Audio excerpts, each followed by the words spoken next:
Ito ang Bamboo Boxing Championship. Ang kakaibang suntukan na isa lang ang pupuntahan. Putikan. Simple lang ang rules. Magsuot ng gloves, umakyat sa kawayan, at ianda ang pagkawasak ng lecheng kahihiyan.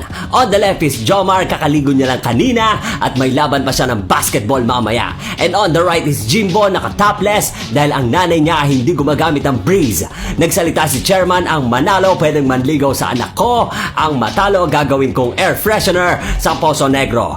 3 rounds ang laban, nagbili ng ref, galingan nyo, putarages, ang daming nanonood sa Jack Logan Show at ayoko mapahiya sa mga pogi at magaganda niyang followers, alright? Sumagot si Jomar, girly is mine, at bumulong si Jimbo, we, ulul. Wag na nating patagalin to, round 1 and fight! Nag-touch gloves for the laban, dalawang mandirigma, pumwesto si Jomar, siya ay seryoso at handang ipaglaban ng damdamin kay girly. Tahimik si Jimbo, wala siyang pake, ang gusto niya lang ay sarguhin ang pagbumuka ni Jomar. Kumadyot si Jomar, kadyot pa, papalapit kay Jimbo at isang palakol punch at bumalentong ang dalawa na parang tambutsuga na gagamba. Reverse kitty punch ang binitawan ng isa't isa at 10 million combo at bumaliktad at tumusok ang ulo ni Jimbo sa putikan. This is unbelievable. Kita-kita sa slow motion shot ang 10 million combo na nagpatusok sa ulo na kawawang Jimbo. Takbuhan ng cornerman ni Jimbo sa neutral corner na may code name na Kanal. This is so exciting, boys and girls, at dapat lang isama ang sport na ito sa susunod na Olympics. Round 2 na mga kaibigan, pumwesto ulit ang dalawang mandirigma. This time,